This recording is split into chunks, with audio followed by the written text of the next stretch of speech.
Assalamu alaikum. Кадырлуу айымдар жана мырзалар, сүйүктүү телекөрүүчүлөр. Мына арадан бир жума убакыт бат-баттан өтүп кетип эле биз кайрадан сиздердин назарыңызда эфирде жүз көрүшүп турабыз. Саламатсыздарбы? Эң негизгиси кыргыз телевидениесиндөгү үй бүлөнүн арасындагы ынтымакты даңазалган эң кызыктуу шоу Түгөйлөр таймашы башталды. Саламатсыздарбы? Үй бүлө бекем болсо, үй бүлө ынтымакты болсо, мамлекет дагы бекем болот деген сөз бар. Урматтуу көрүүчүлөр, мына ушул үй бүлөлөр бекем болсун деген таризде уюштуруп жаткан бүгүн биздин Түгөйлөр таймашыбыз кайрадан келип отурабыз. Эң мыкты таймаштар менен сиздерди бүгүн кубандырабыз. Албетте, жарыш болгон жерде бирөө жеңет, бирөө жеңилет. Ал эми сахна артында турган биздин бүгүнкү берүүбүздүн коноктору баарыбыз жеңебиз деп келип отурушат. Ал эми баш байгебиз Дөөлөт курулуш даярдаган Шопоков Эко Сити турак жайындагы бир бөлмөлүү ремонту менен батир кимге насип болорун оюн көргөзсүн. Биз менен болуңуздар, биз баштадык! Урматтуу көрүүчүлөр, биздин тандоо турубуз аяктап келатат. Бүгүн дагы ушул тандоо туруна келип отурган түгөйлөр менен сиздерди тааныштырмакчыбыз. Жумадил жана Клара тосуңуздар. Жумадил, Клара.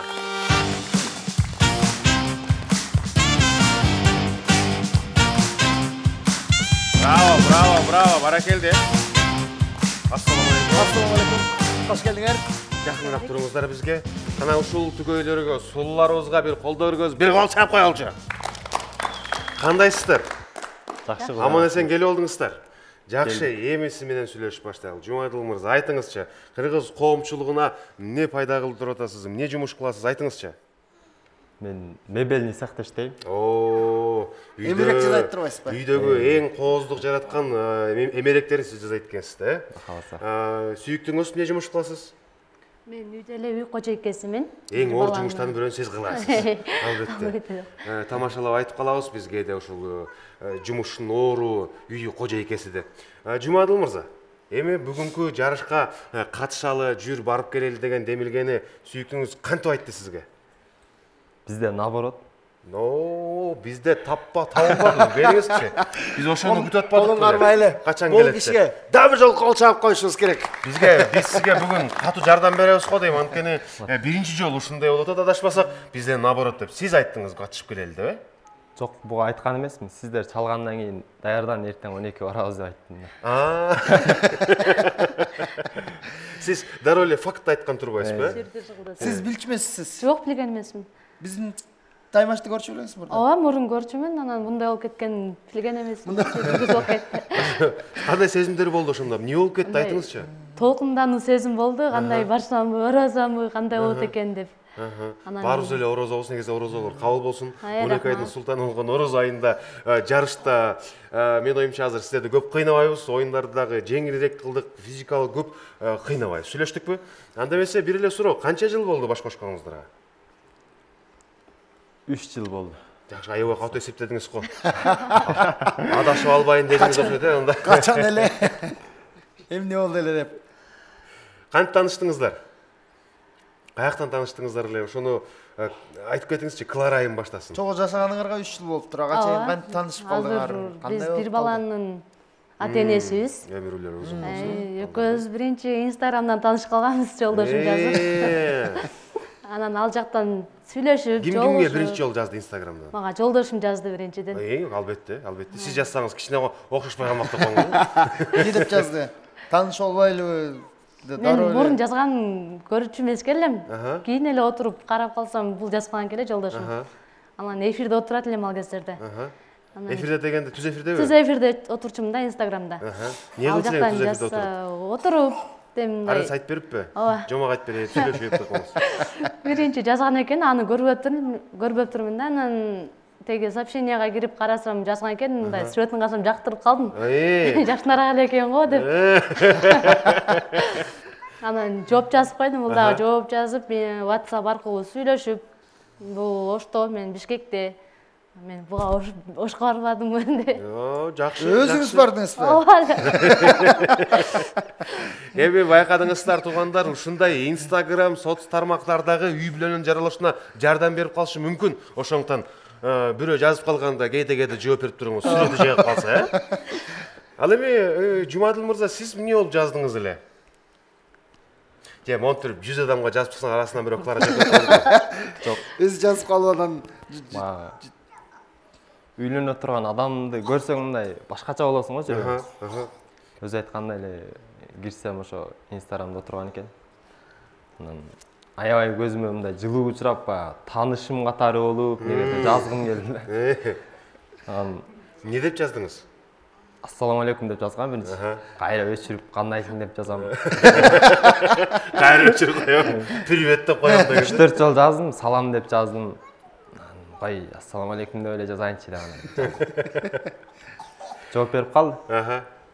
не деп жооп берди? Алейкум ассалам деди. Эң кызыгы экөөбүз бир жумадай сүйлөштүк. Бул менин атым сурабайт же жашымды сурабайт. Анан жаккан эмес окшойм деп өзүм аябай эме кылгам. Анан мындай жазба койсом кайра өзү жазыптыр. Не жоголуп кеттиң?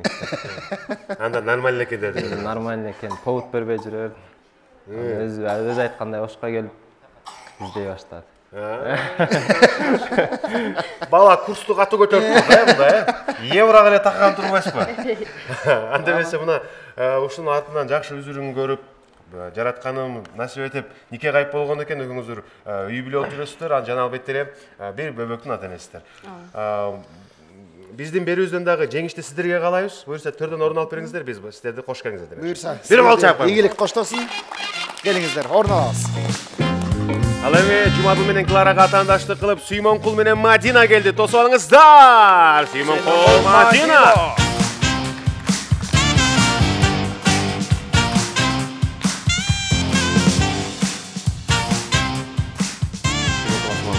Ассаламу алейкум. Кош келиңиздер. Бизге жакын. Кандай келип алдыңыздар? Саламатсыздарбы? Аман эсен келип алдыңыздар. Сүймөнкул акем дароо эле баштайлы. Кандайсыз? Жакшысызбы? Жеңе кыстап чакырган жокпу? Жок. Өзүңүздүн оюңуз менен эле келдиңиз, эркиңиз менен. Кыстап келгенде эле басып келдиңиз түптүс. Сунуш киргизди, макул болуп келдик. Жакшы. Абдан сон. Абдан сон. Кайсы жактан келдиңиздер? Бишкектен бе? Борбор калабызда турасыздар, баш кошкоңуздар канча жыл болду? 9. Каяктан тааныштыңыздар эле байке? Соц тармактардан. Соц тармактан. Сиздер да соц тармактар. Кайсынысынан? Одноклассник. Ал кезде башка доору, одноклассник доору деп коюңуз, э? Байкем, одноклассникти ачтыңыз анан. Ачсам, Барактап атасыз. Анан сүрөт киргизген экен. Сүрөттө турат. Жок, бул өзүнүн айылынын сүрөтүн киргизген экен да. Айылынын? Менин айылым депчи. Кайсы айыл болду экен деп комментарий жазгам да. кайсы айыл бул деп? Аны жазсам бул Орто Боз айылы деп жазды, кошуна айыл болуп калды.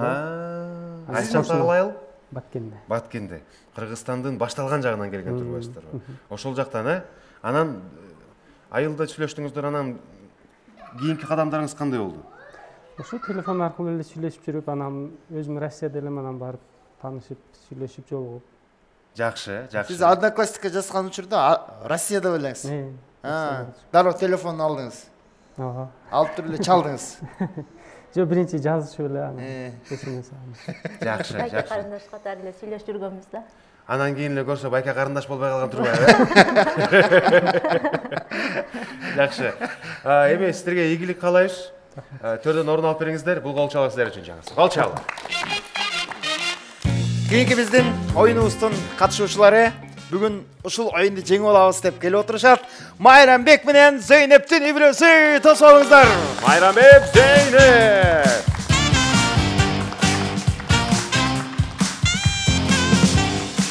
Хоп. Келгиле, бактылуулар. Сулуулар ортого келип бериңиздер. Ассаламу алейкум. Кош келиңиздер. Ассаламу алейкум. Эми бизде салтка айлангандай эле сиздерди биз эң биринчиден кош келиңиздер дейли. Биздин берүүбүздү көрүп жүрөсүзбү байке? Көрүп жүрөбүз. Жеңеке. Кандай болду ушул сезимдер? Анкетаңыздар биздин рандомдон тандалды, өттүк деп чалганда сезимдер кандай болду? Талкындандык. Ким биринчи чечим чыгарды, качып келели деп? Давай кеттик дедим, уң чыккан жокмун. Ай, бар. Мына ушундай да турабы. Давай, кеттик дегенде Деди, Эркек бир сүйлөт деди, бир жолу кеттик деп айттым дедиңиз да. Канча жыл болду баш кошконуңуздарга? 13 жыл. Бир кол чаап коелу туугандар. 13 жылдан Биз албетте эле дегеле көп жыл чогуу жүргөн түбөлөрдү жакшы көрөбүз, жана ар дайым үлгү алып турган аракеттен. 13 жылдын жыйынтыгын айта кеткилечи дароо. Канча бул, канча кыз? Бир кыз, 3 эркек. Жакшы, Абдан жакшы. сонун. 4 баланын ата эне болупсуздар. Албетте дагы бир төртөө болсо батыр эне батырат болуп калыптырсыздар. Буюрса. Дагы мындай жакшы аракет кылып койсок деп турабыз. Байкем, бизде салтка айланган сурообуз бар. Түгөйлөр каяктан таанышкан, булардын тарыхы менен бир тааныш өтөлү деген азыр эме суроо. атаандаштарыңыздарды айта кетели. Бирөө Инстаграмдан таанышыптыр, бирөөлөр Одноклассниктен таанышыптыр. Сиздерчи? Бизде андай Инстаграм деген түшүнүк жок да. Прямо эле келип эле. Жүрөгү ооруп эле алып кетип калдым. Бир көрүп эле алып кетип калдым. Каяктан көрдүңүз эле? Шаардан эле Бишкектен көрдүңүз. Нарынга алып кеттим. Жөн эле кетип бараттырбы? Мындай басып баратканда эле алып кетип калдыңызбы? Жок, мындай тааныштык. Ошентип айтсаңыз, мен ойлотпойм, Зейнеп эжеке мынтип кетип бараткан бойдон эле ошойдон нарынга кетип калдыбы келин болуп турупчу. Бирок ошондой эле кеткен сыяктуу болуп калды. Өзү деле түшүнбөй калды да. Өзү деле түшүнбөй. Анда сиздин көз карашыңызда эми мырзалар ушунда да токот эте турган Атын ким десе, Зейнеп десе кеттик деле кетип калган экен. Зейнеп жеңе жактан кандай болду? Айтып бериңизчи сезимдериңизди. Эмне болуп тааныштыңар? Кайнежем менен таанышканбыз. Сиз ал жакка эмне болуп бардыңыз эле? Чогуу иштечисиз. Кайнежем туулган күнү ол жерден таанышканбыз. Туулган күн болуп атат. Анан карасаңыз эле мачо, красавчик, шкаф болуп Майрамбек байга келип келди. Монтип, Анан Ошол жерден таанышып, ошол жерден эле бир күндө эле үйлөнүп кеттик. Таанышкандан кийин эртеси күнү. Таанышкандан кийин эртеси үйлөнүп кетип калдыңарбы? Туулган күнү бар. Кантип эле үйлөнүп болсо, молодец. Колчоп коюп, ушундай колун кармап коюлду. Бир эле көрүп сүйүп калгам да. Сүйүү катуу болгон, эрк ушундай күчтүү экен. Ал кезде мындай соо баары сопсо болчу, жакшы. Мас эмес белеңиз аке. Мен айтпам, мындай карап турганда бир көзгө эки көрүнүп, экөөң тең жактың мага. Анда эмесе, байке эжеке, экөөңүздөргө ушул бойдон эле кол кармашып жүрүңүздөр деп каалайбыз. Бир жастык чачыңар агарсын буюрса. Биздин дагы баш байгебиз силерге буйрусун. Буга чейин биздин берүүбүздү көрүп жүргөнсүздөр, билесиздер. Дөөлөт курулуш жөнүндө уктуңуздар. Мына алардын үйү даяр. Төрдөн орун алып бериңиздер, биз баштайбыз. Кол чаап калыңыздар. Урматтуу көрүүчүлөр, биз убактыбызды көпкө созбостон адаттагыдай эле 4 турган оюнубузду баштамакчыбыз.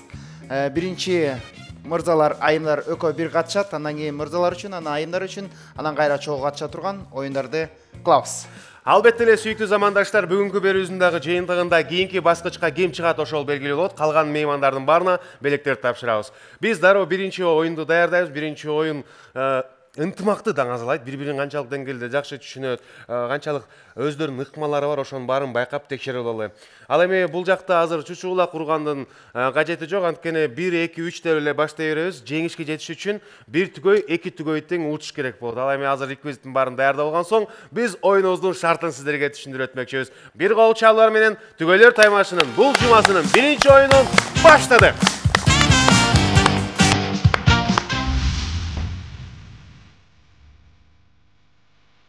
Шопоков Эко-Сити турак жай комплексине кош келиңиз. Бул жерде сизди эмне күтөт? Жашылдандырылган аймактар менен гармонияда бактылуу жашоо мүмкүнчүлүгү. Заманбап дизайн жана экологиялык тазалыктан пайда болгон комфорт. 4 блок, 14 кабат, сейсмикалык жактан талапка жооп берген монолиттүү корпус. Үйүңүзгө табигый жарыкты жана бейпилдикти тартуулаган чоң терезелер. Сергек жашоо үчүн оюн аянтчалары, олимпиадалык стандартындагы бассейн, вело жана чуркоо жолдору, жашыл паркы бар, табият койнунда жашоо мүмкүнчүлүгү. Дөөлөт курулуш компаниясы уникалдуу сунуш тартуулайт. Батирди даяр ремонту менен 15 жылга чейин бөлүп, пайсыз жана баштапкы төлөмсүз сатып алсаңыз болот.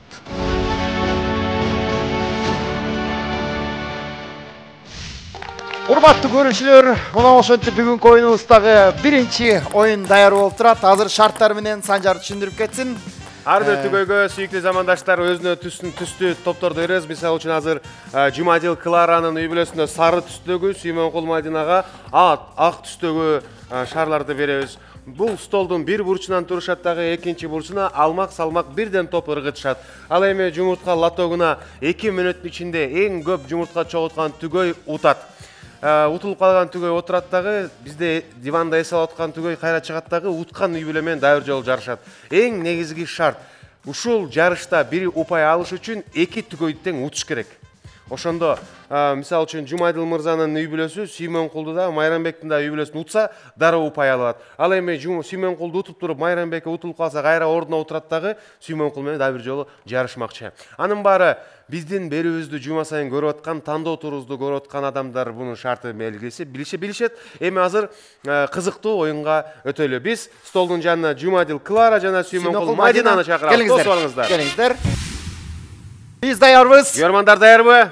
Чогуу санабыз. Биз менен чогуу санабыз кеттик. 3, 2, 1, баштадык.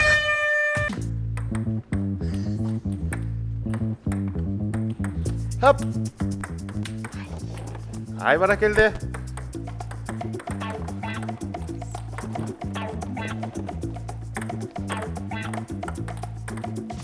Жакшы. Башында көрүп атасыздар, алыс секип кетип атат, ошон үчүн жакшылап ченди алып. Ооа.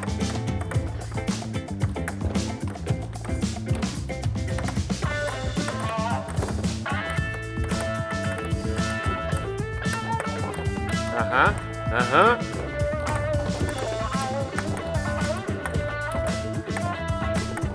Караңыздарчы. Дегеле жакшылыкта жарышкыла деген кандай улуу сөзгө баш ийгенде эле бүгүн жакшылыктын жарышы болуп турат. Катышуучулар дагы аябай кызыгуу менен жарыш менен алек болуп аткан кези. Жүзүнөн карасаңыздар, ар бирөөсүнүн жүзүнөн жунур чачырып аткан сонун адамдар. Бизде 2 мүнөттүк тыноо чектөөбүз бар. 2 мүнөттүн ичинде эң көп ушул лоток ичине шарларды салган түгөйгө упай тапшырабыз.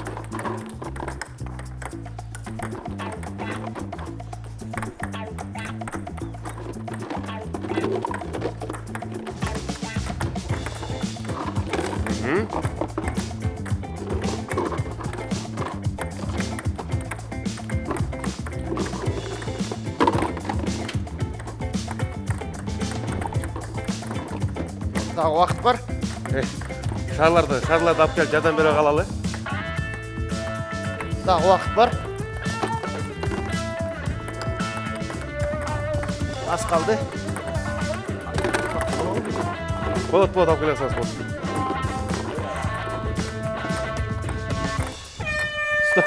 Болду. Азаматсыңар. Урматтуу мырза, сиз жазыңыз, биз эсептейли. Анда эмесе сарылардан баштайбыз. Сарыларды колдоочулар бир кол чайып коюңуздар гана. Жумадил менен Клара. Жумадил Клара кеттик. 1, 2, 3, 4, 5, 6, 7, 8, 9, 10, 11, 12, 13, 14, 15, 16, 17, 18, 19, 20, 21, 22, 23. Сары топтор 23 дана. Ак топторго кеттик. 1, 2, 3, 4, 5, 6, 7, 8, 9, 10, 11, 12, 13, 14, 15, 16, 17, 18, 19, 20. Жумадил Клара, азаматсыңар, браво! Азырынча. Кетпей туруңар. Азыр силер утуш үчүн Майрамбектин командасында утуш керек. Кийинки түгөйдө утушуңар керек. Майрамбек, Зейнеп, келиңиздер жаныбызга. Сүйүктүү замандаштар, байкаңыздар. Ал эми Сүймөнкул мырзага айтайын, Сүймөнкул байкем. Ай, жакшы эле баары. Монтур бучаңызды курчута баштабаңыз, макулбу? Анткени алдыда дагы толтура оюн бар. Бул болгон эле биринчи раунд. Биринчи эле этап бул. Шашпай туруңуз, коркпай туруңуз бардыгы жайында. Эгерде азыр Жумадил мырза утулуп калса, кайра сиз чыгасыз. Ошон үчүн жакшылап тилеп тургула. Сиздерде баары жакшы элеби? Жакшы. Ардактуу телекөрүүчүлөр, сүйүктүү көрөрмандар, анда эмесе бул сапар Жумадил менен Кларанын үй бүлөсүндө ак түстөр гана бир кол чапкаңыздар өзүңөргө. Азыр силерде азырынча бир упай бар. 1+ бар. Майрамбек менен Зейнепте сары топтор кол чабуулар. Жумадил эгерде азыр Майрамбектин үй бүлөсүн дагы бир утуп койсоңор, ушул биринчи оюндун жеңүүчүлөрү силер аталасыңар. Азыр утулуп калсаңар, силер ордуңарга барасыңар дагы Майрамбек менен Сүймөнкул мырзанын үй бүлөсү дагы бир жолу жарышат. Дегеле азыр маанилүү чечүүчү этапка жакындап калдык. Баарыбыз даярбызбы? Чогуу санабыз кеттик. 3, 2, 1, баштадык.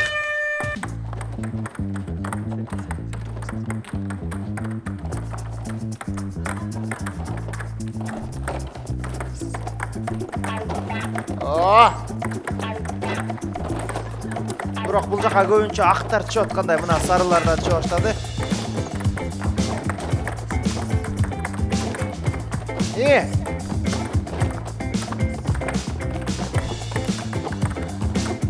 өтүп атат. Майрамбек байкем кымырап айтып турбай. Байкадыңар.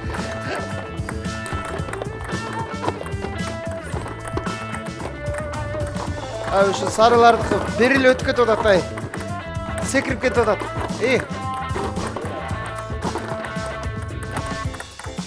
О!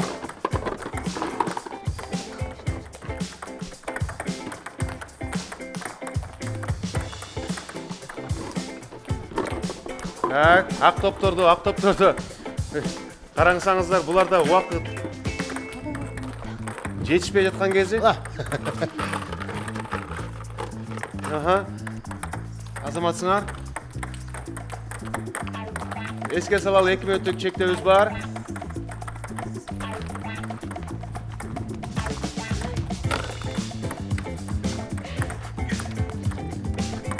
Актар, сарылар. Байкап көрсөк, тең эле кетип аткандай. Жакшы. Акыркы секундаларда.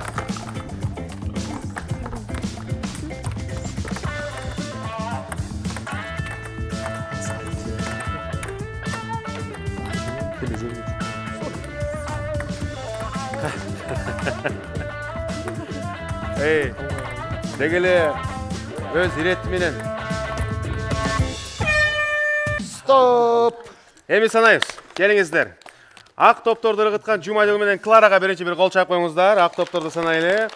1, 2, 3, 4, 5, 6, 7, 8, 9, 10, 11, 12, 13, 14, 15, 16, 17, 18, 19, 20, 21, 22, 23, 24, 25, 26, 27, 28, 29, 30, 31, 32, 33, 34, 35, 36, 37, 38, 39, 40, 41, 42.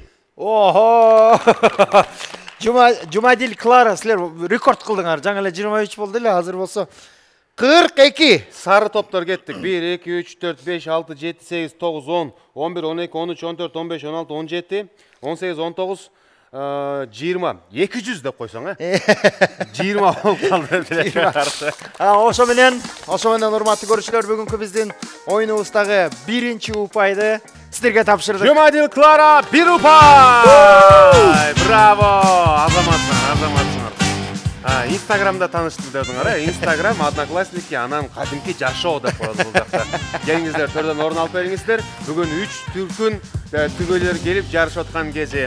Алдыда биз азыр мырзаларды чакырабыз дагы айымдар үчүн жакшынакай оюнду даярдап аткан кезибиз. Эми азыр кимси кыйын болорун чогуу оюн көргөзсүн. Бир кол чаап коюңуздар. Үй бүлөлүк ынтымакты даңазалаган Түгөйлөр Таймашы долбоорунун башкы демөөрчүсү Дөөлөт курулуш компаниясы. Эң мыкты компаниядан биз сиздерге Шопоков Эко-Сити турак жайын сунуштайбыз. Түгөйлөр Таймашынан уктук эле Санжар реклама кылып атат деп барсаңыздар болот. Баштапкы пайызы жок. 15 жылга шашпай бөлүп төлөй бересиз. Ал эми үй 3 жылдын ичинде курулуп бүтөт. Айта турган нерсе 15 жыл курулат окшойт деп коркуунун кажети жок. Келиңиздер, документтерин барын көрүңүздөр дагы, өзүңүзгө жаккан, өзүңүзгө туура келген үйдү тандап жашаңыздар. Алганың жакшы болсо айга учурат демекчи, азыр биздин айымдар үчүн эң мыкты оюн зок даярдап койдук. Аны үчүн болсо биздин жаныбызга мырзаларды чакырабыз. Байкелер, келиңиздер. Мырзаларды чакыралы, мерген футбол оюнун баштайбыз. Кана. Чукулураак. Ардактуу байкелер, силердин сүйүктүүңүздөргө, силердин жүрөгүңүздөрдүн кожойкелерине биз 1,5 мүнөттөн беребиз. Ар бирөөсүнө 90 секунд. 90 секундтун ичинде 7 метр аралыктан ушул 4 топту кайра тебет. Мисалы үчүн азыр байкадыңыздар, мен мол тобум 4 деген упаяга келди. 4, бул 6, бул 17. 17. Биз булардын баарын суммасын жазып алабыз. Силердин келинчеңиздердин эң негизги кыла турган жумушу 90 секунд бүткүчө ушул топту канча жолу жетишсе ошончо жолу тебиш керек. Силер болсо жармашып калды, силердин жардамын кыла турган жумушуңар чуркап келип, бул топту сууруп алып келип кайра коюп бере бересиңер. Астына коюп бере бересиңер, силердин келинчеңер болсо туруп алып эле топту тепкилей берет. Биз ар бир упайын жазып беребиз. Анын баарынын суммасы кошулат. Эми азыр сүйлөшө турган нерсе силерге эң оору жалпысынан 90 секундта сіздердің сүйіктіңіздер қанша ұпай чоғылтат ошоны айтыңыздар. Егерде дана тақ тапсаңыздар, ошол түгөйгө біз ұпай тапшырабыз. Егерде эч ким таппай қалса, же бары айтылған суммаға жетпей же ашып кетсе, анда эң көп сумма чоғытқан айым утуп кетет. Сүйлөштүкпү? Түшүнүктүү болду, айтабыз, биз жаза беребиз. Анда эмесе Жумадил мырзадан баштай берели. Биринчи упай бар сиздерде азырынча. Клара айым 90 секундта, 1,5 минутада канча топту, же болбосо канча упай топтойт? Ортосу 25 упай, байкелер. Бул ортосу 25 упай. Ортосу 25, анан калгандарына 20 бар, 18 бар, 13 бар. Онда жармашса 25 болот. Мен ойлоп атам 63. 63. Бир калча коюңуздар. 63. Сүймөнкул мырза. Тегеле топ тепкенден кандай? Топ жакшы эле теп. Жакшы эле тепет, э? Качан тепти акыркы жолу? Акыркы жолу тепкен көрүлекмин. Канча деп ойлойсуз? Бул жолду 65 деп коеюн. Иә. 65. 65. Бул жерде сиздердин жубайыңыздарды, бири-бириңерди канчалык деңгээлде жакшы түшүнөсүңөр, жакшы билесиңер, ошол маанилүү. Байке, сиздики? Майрамбек байке. 70. 70. Дагы эскертип коелу. 1,5 мүнөт убакыт бар. 1,5 мүнөт убакыт бар. 90 секунд. 90 секунд. Топ төртө тебилди. Биз тас-тас жазып алдык. Силер төртөнү тур суруп келип койдуңар, анан тас кайтып кайра жазып беребиз. Ошентип 90 секунд. Макулбу? Эң негизгиси, айымдардагы убакыт от коротпош керек. Бат-баттан тебериш керек, силер бат-баттан чогултуш керек. Биз булдыктан жазып, суммасын чыгарып беребиз. Түшүнүктүү болду, э? Төртөөнү бир жолу алып барабыз бизе. Жок, мына мындай. Тепкенин алып келе берсеңиз болор эт. Ар ким кандай ыкма колдонсоңор ушундай. Балким бирөөңөр төртөн тең тейип туруп анан алып келесиңерби? Балким бирөөнү ар бирөөнү тейип туруп алып келип турасыңарбы? Аны өзүңөр чечкиле. Анан бирок сиздер дагы айтып турсаңыздар болот. Бул жакка теп, түз теп, оң теп. 63, 65, 70. Ошондо биздин шартыбыз боюнча эң аз айткан жуп баштайт, эң көп айткан эң акырында калат. Ошондо азыр өзгөртүүлөр барбы же ошончо эле калат? 63 ошойдон калтырабызбы? Калат. Өзгөртүү жок, э? Калат. 63. Мадина. Калат ошой. 65. Майрамбек мырза. 70. 70 болду, өзгөртпөйбүз, э? Анда эмесе биз дагы бир рет сиздерге ийгилик каалайбыз. Азырынча төрдөн орун алып бериңиздер. Биз сиздерди азыр чакырабыз. Эң алгач болуп Жумадил жана Клара баштайт. Жумадил Клара. Келиңиздер. Кол чабуулар. Урматтуу көрүүчүлөр, биринчи оюнчуларыбыз даяр. Анда эмесе баарыбыз бирге санайбыз. Түшүнүктүү, э? 1,5 минутта. Баарыбыз бирге санайбыз. Кеттик. 3, 2, 1. Баштадык. 13. Жармашкан жок. 19. 19. 7. 7. Жармашкан жок.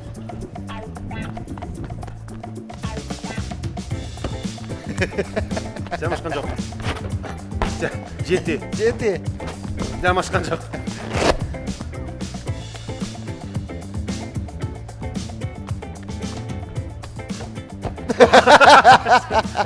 Siz вратарь болуп койбодуңузбу? Дарбазачы. Пока нөл. Теп, көкөлөт, теп. Жармашкан санайбыз. Оппа! 14.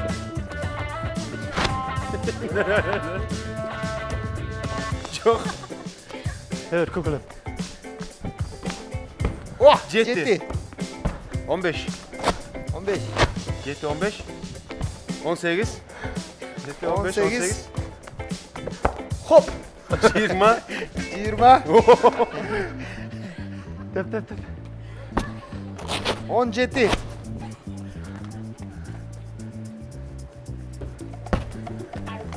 6.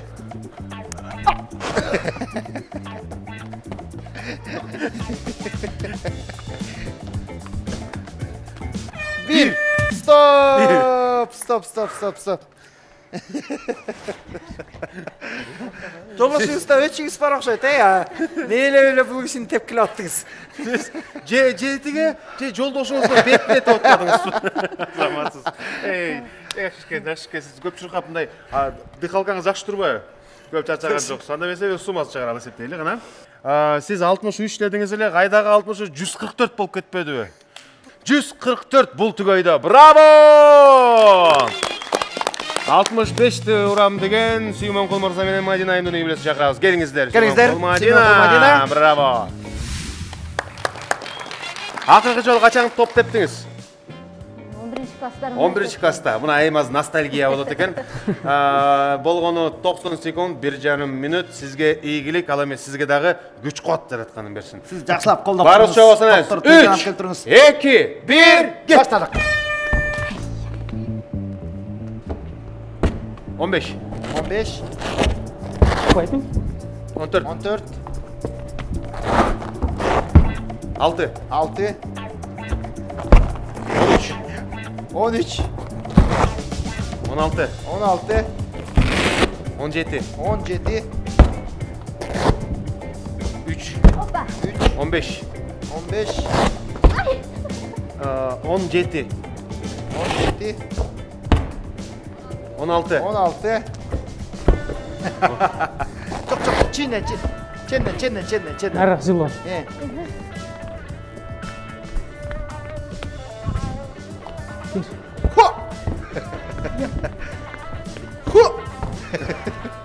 Bir lezer gete odası.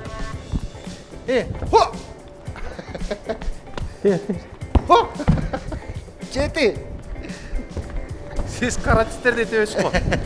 Жакын акса жаакка тийип кетчүдөй болуп. Шарчап калдыңыз окшойт да. Өтө көтөрүлбөй калды. 7. 10. 10. 15. Oy. 15 бойдон. 10. 9. Oldu. Bravo. Акырында чырдап тебейин дедик эле алдагы жармашпай калбады. Кетпей туруңуздар, биз силердин суммаңыздарды чыгаралы. Божомолдоп канча чыкты деп ойлоп атасыз? 100ден ашты ғой. 100ден ашты го, 100ден ашта керек. Санайыз. 180 дана так. Жазыңыз, 180. 180 жазып койдук. Ошон үчүн мен силерге айтпадым эле, коркпой эле көбүрөөк айта бериш керек болчу.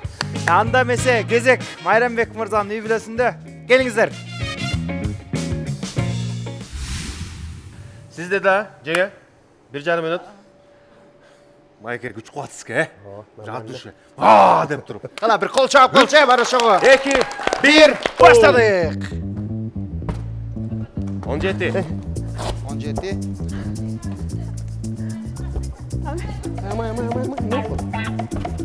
2.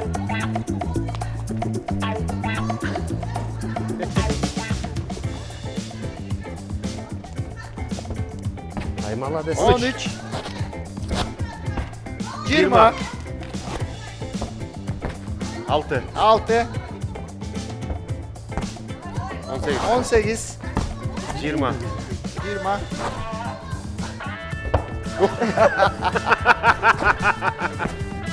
Sekiz. 8. Oy. 7. 7.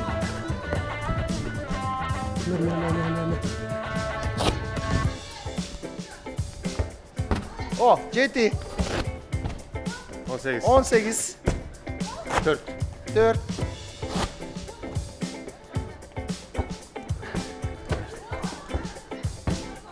8.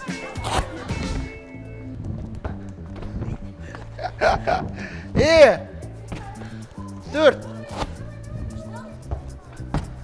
2.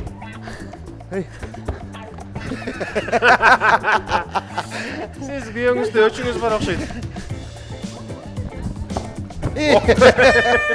Stop. 8. Azamatsız. Cross çıkan adam okşaysız. Zeynep Eceğiz. Ces. Ildı jaktı meli ottu. Ces sistele meli ottu da. Siz dele. Meylегенде да betke meli ottu. Байқаттыңыз ба? Буйтадым бирға шамдаған екен. Шамдаған екенсіз да буйта отпасаңыздар. Болмаса жарабай қалмау екен азыр. Санайлы. 162. 162. Көпчүлүктүн көз алдында ушул жарышыбызда болгону 90 секундда 180 упай чогулткан Сүймөнкул жана Мадина кийинки упайды алып кетишти. Браво! Сүймөнкул Мадина 1 упай. Браво! Ошо менен урматтуу көрүүчүлөр, жыйынтык чыгарабыз. Биринчи оюнда Жумадил менен Кларада 1 упай бар. Экинчи оюнда Сүймөнкул менен Мадинада 1 упай болду. Ал эми Майрамбек менен Зейнепте азырынча упай жок. Бирок камсанабаңыздар, кийинки оюндарда буюрса утабыз. Биз болсо алдыга уланталы. Бул тигөйлөр таймашы. Шопоков Эко-Сити сиздерге абдан ыңгайлуу шарттарды сунуштайт. 15 жылга чейин бөлүп төлөө. Баштапкы төлөмү жок. Жана дизайнерлик ремонту менен батирлер. Дөөлөт курулуш компаниясы 0701 90 60 60. Жапон технологиясы менен өндүрүлгөн номер 1 жалайыктар Mini-Vini сиздерди кызматташууга чакырат. Mini-Vinini күнүмдүк жашоодо гана колдонбостон бизнес кылсаңыздар да болот. Ал эми кененирээк маалыматты Mini-Vini KG баракчасына кирип бире алсаңыздар болот. Ар бир эне баласына ыңгайлуу чөйрө түзгүсү келет. Mini-Vini ымыркайлар үчүн кемчиликсиз сапатты жана кайталангыс ыңгайлуулукту айкалыштырган атайын жалаяктарын иштеп чыкты. Жалаяктардын өтө жука дизайны балаңызга эч кандай ыңгайсыздык жаратпастан укмуштуудай ыңгайлуулукту камсыз кылат. Mini-Vini жалаяктарын тандаңыз жана балаңызга камкор чөйрө түзүңүз.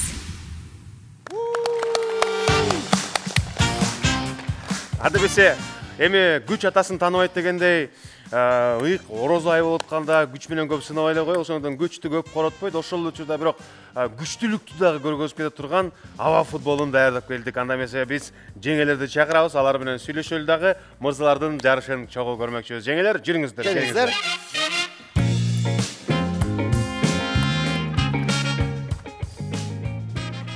Берек келип бериңиздер.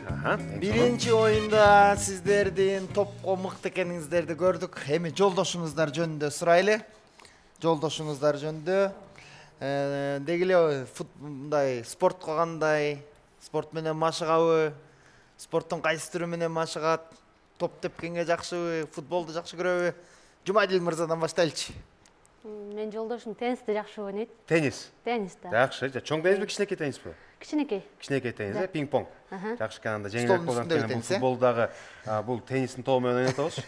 Кичине оңоюраак болот экен. Бир жумада канча жолу ойноп турат спортто? Спортто уже цехта бар да, коюп алышат өздөрү. Анан бошогондо тынбай ойноп турушат. Үйдө эле, двордо эле бар, Ооба. Үйдө коюп алышып, зериккенде ойношот. Ошол жерде иштейлер. Жакшы. Сүймөнкул мырзачы.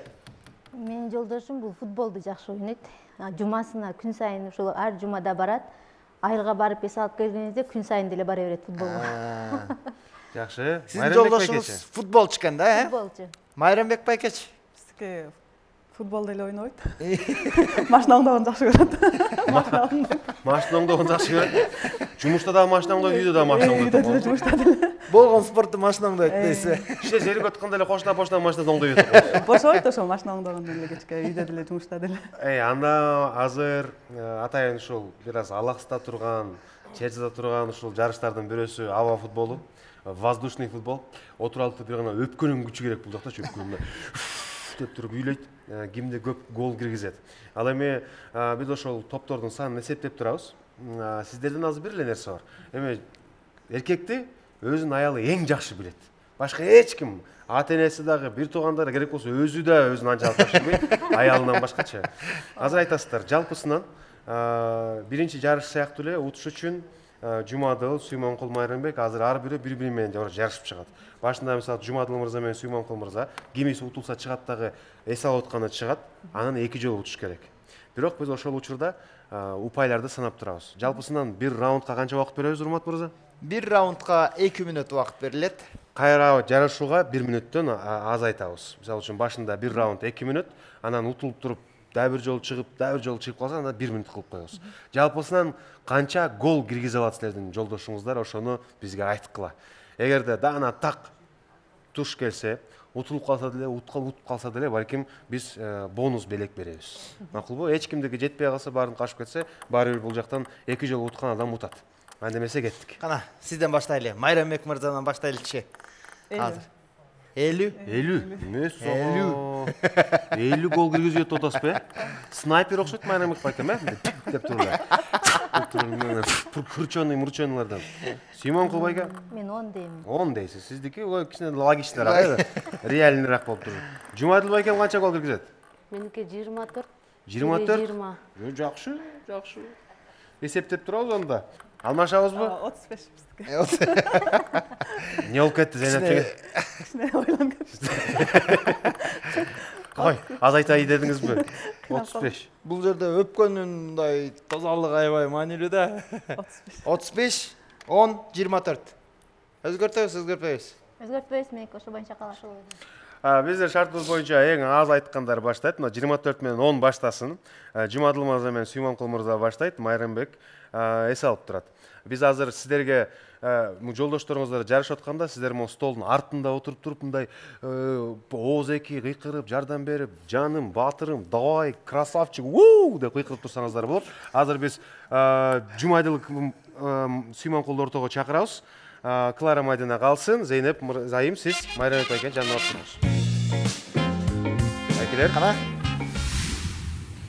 3, 2, 1. Баштадык. 1-0. 1-0. Давай, жан. Катара.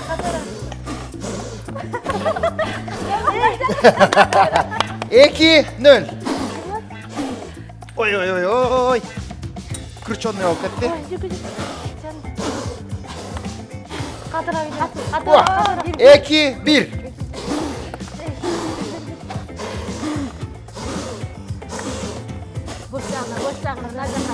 Колдочулар керек, колдочулар.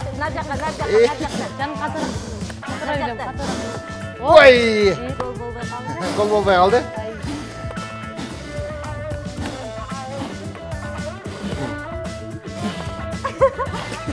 Жан катара. Эсеп 2-1 азырынча. Кату. Эсеп 3-1. 3-2. 3-2. Кату. Катара. Үйлөн. Алда барганда. Үйлөн. Кату. 4-2. 5-2. Отурла. Жан үйлөн катара. 6-2. Үйлөн катара. Катара үйлөн катара. Эсеп 6-2 азырынча. Нарка жан.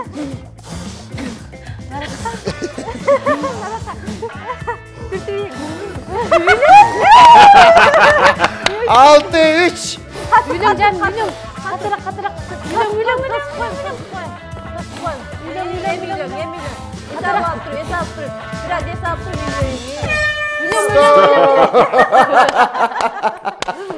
Чыкпай тургула. Кандай экен байке футбол? Несі болбай калды?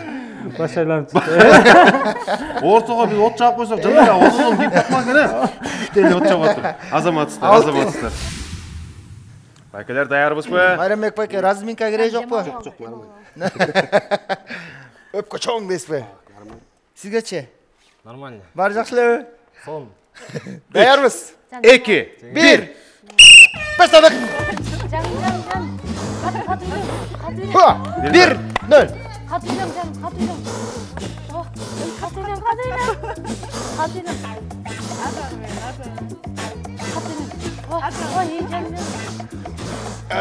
Таймаш кызыл жүрүп жатат. 2-0.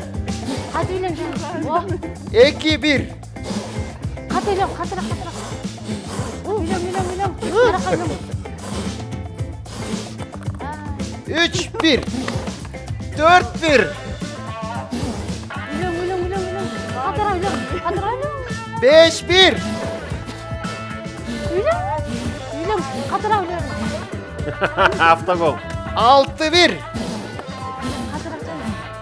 7-1. 8-1.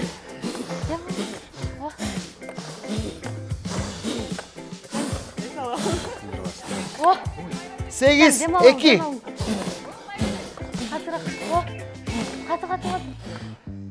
Sekiz eki. Esep 8-2 oldu. Demol. 9-2. 12. 11-2. Simon kıl çarçap kaldı. 12. 12-2. 12-2. Demol. 13-2. Жана 50 гол деп тура эле айткан окшойт сизге. 14-2. Катыраак үйлөн, катыраак сен.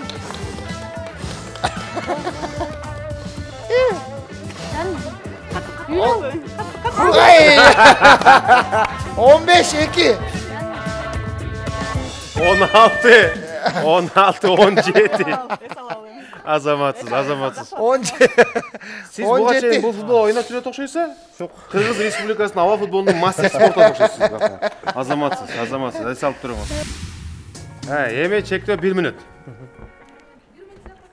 Вакыт 1 минут. 1 минутта азыр утуп кетсеңиз уттуңуз. Кеттик. 1 минутта утуп кетсеңиз уттуңуз. Барыбыз бирге. 3, 2, 1. Баштадык. 1-0. 1-0. 2-0. Сиздин көз жолдошуңуз утуп калганда, тияка бара бересиз. 3-0.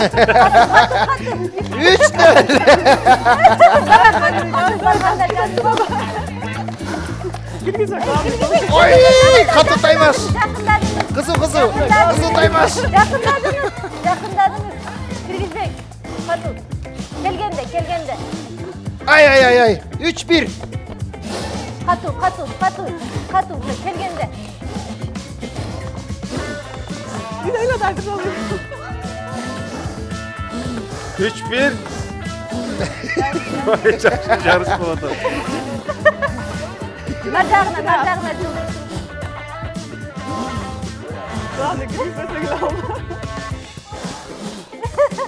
Нар жактан. Esep 3-1. Вакыт 1 минут. Bravo!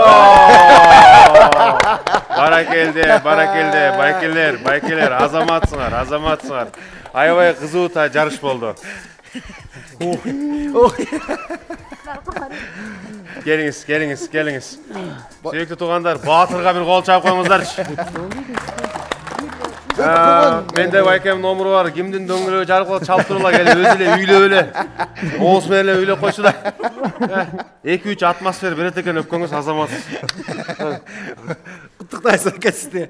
Куржалап кетпели дедим да. Куржалап кетти. Ошо менен бул оюнубуздагы упайды Майрамбек мырзанын үй бүлөсү алып кетти. Кол чаап куттуктап коюңуздар. Жалпы эсебин чыгарабыз. 3 оюндун эсеби менен, жыйынтыгы менен Жумадил мырзанын үй бүлөсүндө 1 упай бар. Браво! Сүймөн Кул мырзанын үй бүлөсүндө дагы 1 упай бар. Ал эми сиздерде дагы 1 упай болду. Ошо менен баарыбызды тептең. Тең келип атабыз. Алдыда чечүүчү оюн калды. Ошол оюнда азыр 3 упайдын тагдырын чечебиз туугандар. Бир кол чаап коюңуздар. Түгөлөр таймашынын башкы демөөрчүсү болгон Дөөлөт курулуш компаниясынан эң мыкты сунуш бар. Сиз көптөн бери үйлүү боло албай жүрсөңүз, үйгө жете албай жүрсөңүз, Дөөлөт курулуш компаниясы жакшы шарттарды сунуштайт. Анткени баштапкы төлөмү жок, 15 жылга бөлүп төлөп, сиз үйлүү болуп каласыз. Болгону алдыда турган номерлер аркылуу байланышып, Дөөлөт курулуштан үйлүү болуңуз. Урматтуу айымдар, мырзалар, урматтуу көрүүчүлөр, мына ошентип бүгүнкү оюнубуздун, бүгүнкү таймашыбыздын тандоо турубуздун чечүүчү оюнуна келип калдык. Азыр болсо бардык катышуучулар катышат. Мырзасы дагы, айымы да катышат. Бул оюндан утуп алган түгөйгө биз 3 упай беребиз. Ал эми шартыбыз боюнча эң аз упай чогулткан биринчи баштамак, бирок азыр баарына бирдей келе атышат. Кинодогудай сценарий сымал кетип аткан кез, ошондуктан башында кандай кылсак, дарыл ошондой кылабыз. Жумадил Клара баштайт, Сүймөн Кул Мадина улантат, Майрамбек Зейнеп жыйынтыктайт. Шарт жөп жөнөкөй. Оюндун аты супер реакция. Smile Group деген компаниянын жетекчиси Айбек деген досубузга ысык салам айтабыз дагы. Эгерде ушундай оюнду үйүңүздөрдө, туугандар менен, достор менен туулган күндө ойнооңуздар келсе, буйрутма бериңиздер. Smile Group деген баракчага Instagramга кайрылсаңыздар болот. Ал эми азыр шарт жөп-жөнөкөй ортого чыккандан кийин биз баскычты басабыз. Бул жакта биринчи үй бүлөнүн өздөрүнүн ыкмасына жараша балким байке болушу мүмкүн, жеңез башташы мүмкүн. Ортого карап турат дагы 10 таякчаны кармайт. Кимиси канча дана кармаса ошонун баарын сумма чыгарабыз дагы. Эң көп дана чогултканга 3 упай тапшырмакчыбыз. Жаныбызга Жумайдыл Клараны чакырабыз. Келиңиздер. Кана келиңиздер. Ким биринчи баштайт? Жумайдыл Клара. Келинчеңизби? Келиңиз Кларайым. Келиңиз. Ортого отурасыз. Биякты карап турасыз, колуңузду сунсаңыз, бага болордун деңгээлине жетет экенби? Сунуп көрүңүз колуңузду. Жетесе, кичи жакыныраак турсаңыз болот. Болду. Даярсыз, Бул оюн түшүнүктүү, Ооба. Түшөт, сиз кармап алышыңыз керек, жерге түшүп кеткичекти. Кармап туруп ыргытып жибересиз. Ооба. Колуңуз бошотуш үчүн кармап туруп эле жерге таштап коюңуз, макулбу? Кармап туруп таштап коюңуз. Санда эмесе, кызыкты. Эми баштайлы. Бир кол чап коюңуздарчы гана. 3, 2, 1. Кет. Баштадык. Шашпа, секин, түшөт ал. Канча көбүрөөк чогулсаңар ошончо көбүрөөк мүмкүнчүлүк бар утуп алганга. Даярдан, түшөт. Эки акта караганча. Ой! Кичине мындараак туруп ал. Ой! Шашпа. Ой! Азырынча 0. Карма, болду. Төртөнү карай бер. Төртөнү карай бер, артык. Үчөөнү карайм. Экөөнү карай. Эй. Бирөөнү карай. Ошо менен азырынча 1. Сиз деген сон жолдошуңуз сонду экен да. Мейлем 4-төнү карай бер. Мейлем 3-төнү карай бер. Мейлем жок дегенде 2-төнү карай бер. Мейлем Кудайга шүгүр 1-ди кармап кой. Жакшы экен. Ана ийгилик сизге. Бир кол чап коюңуздар. 3, 2, 1, go. Баштадык.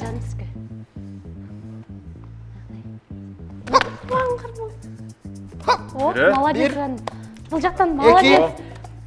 3, 4, 5, 6, 7, 8, 9. Браво! Жалпысынан сиздерде 10 бар.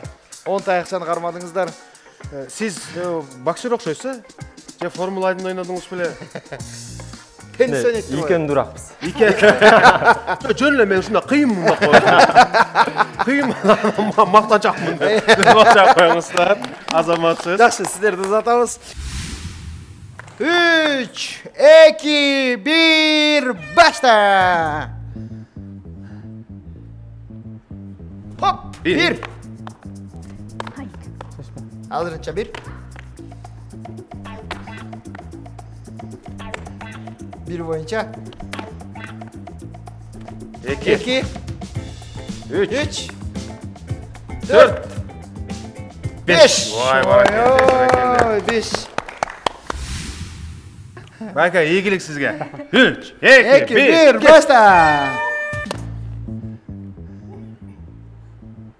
Ой! Ой! 1, 2, 3, 4, 5, 6. Жалпысынан 11 болду сиздердики. Карагылач. Өңгөңөр бири-бириңерге жардам бергендиктен мурунку түгөйлөрдөн жакшыраак болуп кетти. Болбосо, мурунку түгөйдүн жолдошу 9-ду кармаган болду. 3, 2, 1, кеттик. Баштадык. Ылдыйраак кара. Ылдыйраак кара. Аны өйдө карабы, ылдыйраак. Эй, эңки. Шашпа. Сиз түшкөндөн кийин колуңузду татап. Кармайм деп. Молодец. 1, 2, 3. Молодец. Сиздердин үй бүлөдө 3 бар. Кеминде азыр бардыгын кармашыңыз керек да. Кеминде 9-ду кармашыңыз керек. 9-ду кармап кетсеңиз утуп кетесиз. Барыбыз бирге. 3, 2, 1, башта.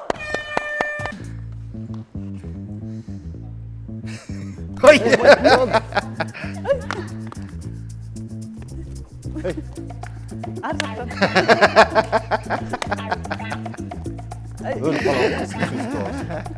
Bir. Екі. Üç. Ya Байкем, мен сізді ол тұрғана қарағанда Байкем ниндзя қодыртпаймын ба?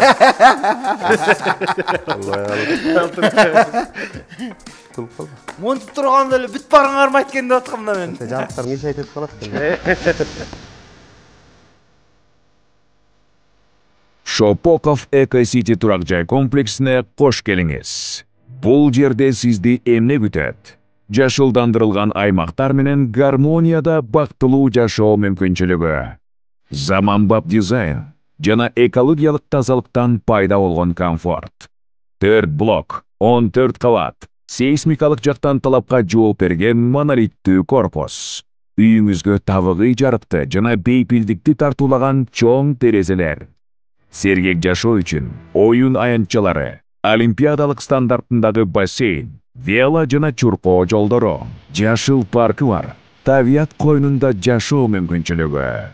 Дөөлөт курулуш компаниясы уникалдуу сунуштар туулайт. Батирди даяр ремонту менен 15 жылга чейин бөлүп, пайсыз жана баштапкы төлөмсүз сатып алсаңыз болот.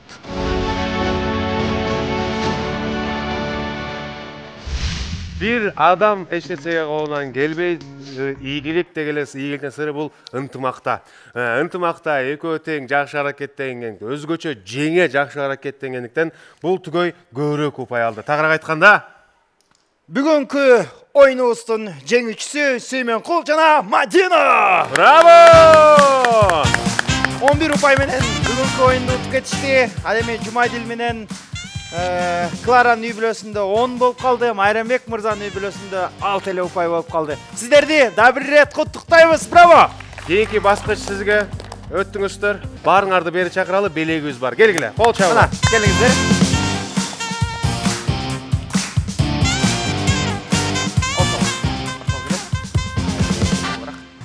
Ардактуу күйөрмандар, мына тилекке каршы канчалык биз өзүбүз дагы аракет кылбасак дагы мына убакыт бүттү. Бүгүнкү ушул жуманда берүүсүз аягына жетти. Кийинки баскычка өткөн үй бүлөнү куттуктайбыз. Байкем, азаматсыздар, кийинкисине дагы ат душ даярданып келиңиздер. Алдыда чейрек финал, жарым финал жана супер финал калды. Болгону 3 жарыштан кийин эле балким үй сиздердики болуп калат. Ал эми катышуучу болуп келген байкелерге, жеңелерге сиздерге чоң рахмат. Убактыңыздарга рахмат. Үлгү болуп жүрө бериңиздер. Сиздерге көз тийбесин. Сонун мындай бири-бириңиздерге гармония жараткан үй бүлө экенсиздер. Ал эми Түгөйлөр Таймашы долбоорунун башкы демөөрчүсү Дөөлөт курулуштун сиздер үчүн арнаган белектери бар, ошону тапшырып коелу. Дөөлөт курулуштан жеңүүчүгө жөн эле батир бербестен ар бир катышуучуга ушундай белектерди даярдап койгонбуз. Кабыл алып коюңуздар. Бул мурзаларга негизи эле үй бүлөгө эң керектүү буюмдар, заманбап сонун буюмдарды Дөөлөт курулушунун атынан кабыл алып коюңуздар. Чоң рахмат. Ыраазычылык билдиребиз. Жана ошондой эле жаш үй бүлөгө, жаш балдар бар үй бүлөгө сөзсүз түрдө жалаяктар керек болот. Кыргызстандан номер 1 жалаяктар Жапон технологиясы менен өндүрүлгөн Mini Vini биздин расмий демөөрчүбүздөн сиздерге ушундай белектер тапшырып коелу. Келиңиздер. Байке. Mini Vini'nin эң мыкты жалаяктары сиздердин үйүңүздөрдө, сиздердин бөбөктөргө белек болсун.